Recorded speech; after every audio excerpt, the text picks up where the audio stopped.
Hello friends, welcome back to DUFF Talks. അപ്പോഴത്തേനും ഇന്നത്തെ video എന്താണെന്ന് വെച്ചാൽ ഞാൻ എൻ്റെ എക്സോസ്റ്റ് മാറ്റിയിട്ടുണ്ട്. റെഡ് റൂസ്റ്റർ ആയിരുന്നു, അത് മാറ്റി ഇപ്പോൾ സ്റ്റോക്ക് വെച്ചേക്കുന്നത്. അപ്പോൾ ആ എക്സോസ്റ്റ് മാറ്റിയപ്പോൾ എനിക്ക് എന്തൊക്കെ ഡിഫറൻസ് ഫീൽ ചെയ്തു, വണ്ടിയിൽ എന്തൊക്കെ ഡിഫറൻസ് തോന്നുന്നുണ്ട് എന്നൊക്കെയാണ് പറയാൻ പോകുന്നത്. ആദ്യം നിങ്ങളൊരു കാര്യം ചെയ്യുക, ഞാൻ വീഡിയോ ഷൂട്ട് ചെയ്തിട്ടുണ്ട് ഓരോ എക്സോസ്റ്റ്, അതായത് റെഡ് റൂസ്റ്ററിൻ്റെ സൗണ്ട്, പിന്നെ സൈലൻസർ ഇല്ലാത്തപ്പോൾ എങ്ങനെയാണ് സൗണ്ട് ചെയ്യുന്നത്, അത് കഴിഞ്ഞിട്ട് സ്റ്റോക്ക്. നിങ്ങളത് കണ്ടിട്ട് വരിക. കുറച്ച് ലോങ് ആണ് ആ വീഡിയോ, നിങ്ങൾക്ക് ബോറടിക്കുന്നുണ്ടെങ്കിൽ സ്കിപ്പ് ചെയ്യുക. കാര്യം എന്താ വെച്ചാൽ ഐഡ്ലിങ് എങ്ങനെയാണ്, റെവ് ചെയ്യുമ്പോൾ എങ്ങനെയാണ്, അതിനൊരു ഡിഫറൻസ് അറിയാൻ വേണ്ടി ഇച്ചിരി ലോങ് ആയിട്ട് വെച്ചേക്കുന്നത്. ബോറടിക്കുന്നുണ്ടെങ്കിൽ സ്കിപ്പ് ചെയ്ത് കാണുക, അത് കഴിഞ്ഞിട്ട് തിരിച്ചു വരിക. അപ്പോൾ എനിക്ക് എന്തൊക്കെ ഡിഫറൻസ് ആണ് തോന്നിയിട്ടുള്ളത് ഞാൻ പറയാം. വീഡിയോയിലേക്ക് പോകാം.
അപ്പോൾ എല്ലാവരും വീഡിയോ കണ്ടു, ഒരു ഐഡിയ കിട്ടിയത് മനസ്സിലാക്കുന്നു.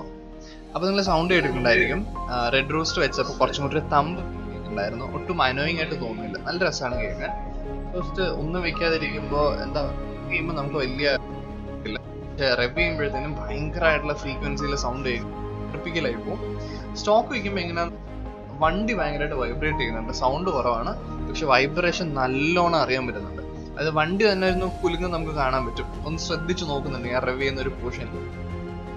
അപ്പൊ എനിക്ക് എന്തൊക്കെ ഡിഫറൻസ് ആണ് വന്നതെന്ന് ചോദിക്കുന്നുണ്ടെങ്കിൽ, എനിക്കല്ല സോറി വണ്ടിക്ക് എന്തൊക്കെയാണ് ഡിഫറൻസ് എനിക്ക് ഫീൽ ചെയ്യാന്ന് ചോദിക്കുന്നുണ്ടെങ്കിൽ, എൻ്റെ ഫസ്റ്റ് സംഭവം പവർ നല്ല ഡിഫറൻസ് ഫീൽ ചെയ്യുന്നുണ്ട്. മറ്റത് എന്താ പറയുക, ഞാൻ കൈ കൊടുക്കുമ്പോഴത്തേനും വണ്ടി അങ്ങ് പോകുമായിരുന്നു. പക്ഷെ ഇപ്പം അങ്ങനെ വരുന്നില്ല. ഇപ്പം ഞാൻ കുറച്ച് എഫേർട്ട് ഇടേണ്ടി വരുന്നുണ്ട്. ബേസിക്കലി എന്താ പറയുക, ഗിയർ ഡൗൺ ചെയ്തിട്ട് പോകേണ്ടി വരുന്നുണ്ട്. മറ്റത് എനിക്ക് അത്രയ്ക്ക് എന്താ പറയുക ഗിയർ ഡൗൺ ചെയ്യേണ്ട ആവശ്യം വരാറില്ലായിരുന്നു. പിന്നെ സൗണ്ട് കുറഞ്ഞിട്ടുണ്ട്, നല്ല രീതിയിൽ സൗണ്ട് കുറഞ്ഞിട്ടുണ്ട്. അതുകൊണ്ട് തന്നെ വൈബ്രേഷൻ നല്ല കൂടുതലാണ്, നല്ല ഉഗ്ര വൈബ്രേഷൻ ഉണ്ട് ഇപ്പോൾ വണ്ടിയിൽ. ആക്സിലറേഷനും നന്നായിട്ട് ഡ്രോപ്പ് ചെയ്തു. പിന്നെ എന്താ പറയാൻ പറ്റുന്നത്, എനിക്ക് കണക്ഷൻ അത്രയ്ക്ക് ഫീൽ ചെയ്യുന്നില്ല വണ്ടിയുടെ കൂടെ. നേരത്തെ ഫ്രീ ഫ്ലോ ആയിരുന്നു എന്താ പറയുക എക്സോസ്റ്റ്, അതുകൊണ്ടായിരിക്കാം ആ ഒരു സൗണ്ടും കാര്യങ്ങളൊക്കെ ഉണ്ടായിരുന്നതുകൊണ്ട് തന്നെ എനിക്ക് കുറച്ചും കൂടി ഒരു കണക്ഷൻ ഫീൽ ചെയ്തു വണ്ടിയായിട്ട്. അത് എനിക്ക് എത്ര എന്താ പറയുക ഒരു ലിമിറ്റ് ഇല്ല, RPM ലിമിറ്റൊന്നും അങ്ങനെ ഒരു സംഭവം എനിക്ക് തോന്നിയിട്ടില്ല. കാര്യം എന്താ വെച്ചാൽ എനിക്ക് വേണമെങ്കിൽ ഒരു തേർഡ് ഗിയർ ലാസ്റ്റ്, അതായത് ഫോർത്ത് ഗിയർ ഇടുന്ന സമയത്ത് ഒരു 95-100 റേഞ്ചിലൊക്കെ എനിക്കൊരു ഫോർത്ത് ഗിയർ മാറ്റിയാൽ മതിയായിരുന്നു. കാര്യം വണ്ടി അത്ര റെവ് ചെയ്താൽ പോലും ഇറ്റ് ജസ്റ്റ് ഗോസ് ഓൺ. അത് എന്താ പറയുക, എനിക്ക് മതി പറ്റത്തില്ല എന്നുള്ള രീതിയിൽ സംസാരിക്കാറില്ലായിരുന്നു. പക്ഷെ ഇപ്പം ഈ എക്സോസ്റ്റ് മാറിയപ്പോഴത്തേനും എനിക്കൊരു 70-80 തന്നെ എനിക്ക് ഗിയർ ചേഞ്ച് ചെയ്യേണ്ടി വരുന്നുണ്ട്. കാര്യം എന്താണെന്ന് വെച്ചാൽ വണ്ടി അത്രയ്ക്ക് വൈബ്രേറ്റ് ചെയ്യുന്നു, അതുകൊണ്ട് എനിക്ക് ഗിയർ ചേഞ്ച് ചെയ്യേണ്ടി വരുന്നു. ഒരു കണക്ഷൻ അത്രയ്ക്ക് അങ്ങോട്ട് കിട്ടുന്നില്ല, എനിക്ക് കൂടുതൽ പുഷ് ചെയ്യാൻ പറ്റുന്നില്ല വണ്ടീനെ. ബേസിക്കലി അതാണ്. പിന്നെ എന്താണെന്ന് ചോദിക്കുന്നുണ്ടെങ്കിൽ, എനിക്കിപ്പോൾ പണ്ട് ഉണ്ടായിരുന്നൊരു ത്രില്ലില്ല വണ്ടി ഓടിക്കാൻ. മറ്റത് എന്താ പറയണേ, ത്രില്ലെന്ന് പറയുന്നത് ഒരിക്കലും റാഷ് ഡ്രൈവിങ്ങോ അല്ലെങ്കിൽ ഭയങ്കര സ്പീഡിൽ പോവുക അങ്ങനെയല്ല കേട്ടോ ഉദ്ദേശിച്ചത്. മറ്റൊരു ചെറിയൊരു തമ്പ് ഉണ്ടായിരുന്നു, അപ്പോൾ ഓടിക്കുമ്പോൾ നല്ല സുഖമാണ്. ആ ചെറിയ ഒരു തമ്പൊക്കെ കേട്ട് പോകാൻ വേണ്ടി ഇറ്റ്സ് ഓസം.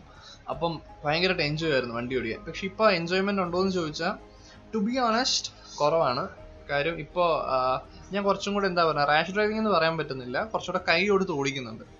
മറ്റത് ഞാൻ ഇത്ര കൈ കൊടുക്കാറില്ലായിരുന്നു, വണ്ടി നന്നായിട്ട് സ്മൂത്ത് ആയിട്ട് പോകുമായിരുന്നു. ആ ഒരു തമ്പിന്റെ ആ ഒരു എന്തോ ഒരു താളം ഉണ്ടല്ലോ, ആ ഒരു താളത്തിലാണ് നേരത്തെ വണ്ടി ഓടിച്ചുകൊണ്ടിരുന്നത്. പക്ഷെ ഇപ്പോൾ ഒരു താളമില്ല, താളബോധം കുറഞ്ഞു. അപ്പം കുറച്ചും കൂടി റാഷ് ആയിട്ടുണ്ട്. കാര്യം ഒരു ത്രില്ല് എനിക്ക് ഫീൽ ചെയ്യുന്നില്ല. പിന്നെ ആക്സിലറേഷൻ നല്ല ഡിഫറൻസ് ഉണ്ട്. ഇത്രയാണ് എനിക്ക് തോന്നിയ എക്സോസ്റ്റിനെ കുറിച്ച്. നിങ്ങൾ ആദ്യമായിട്ടാണ് എൻ്റെ വീഡിയോ കാണുന്നതെങ്കിൽ എൻ്റെ ബാക്കിയുള്ള വീഡിയോസും കൂടെ കണ്ടു നോക്കുക. ഇൻട്രസ്റ്റിംഗ് ആണെന്ന് തോന്നുന്നുണ്ടെങ്കിൽ സബ്സ്ക്രൈബ് ചെയ്യുക. നിങ്ങൾക്ക് വീഡിയോ ഇഷ്ടപ്പെട്ടിട്ടുണ്ടെങ്കിൽ ലൈക്ക് ചെയ്യുക, വീഡിയോ ഇഷ്ടപ്പെട്ടില്ലെങ്കിൽ ഡിസ്ലൈക്ക് ചെയ്യുക. സജഷൻസ് ഒക്കെ ഉണ്ടെങ്കിൽ എനിക്ക് കമൻസിൽ ഇടുക, ഞാൻ മാക്സിമം എന്താ പറയുക ഇമ്പ്രൂവ് ചെയ്യാൻ ശ്രമിക്കുന്നതായിരിക്കും. അപ്പോൾ അത്രയേ ഉള്ളൂ. അടുത്ത പ്രാവശ്യം കാണുന്നവരെ have A great day, have A great life. Bye bye.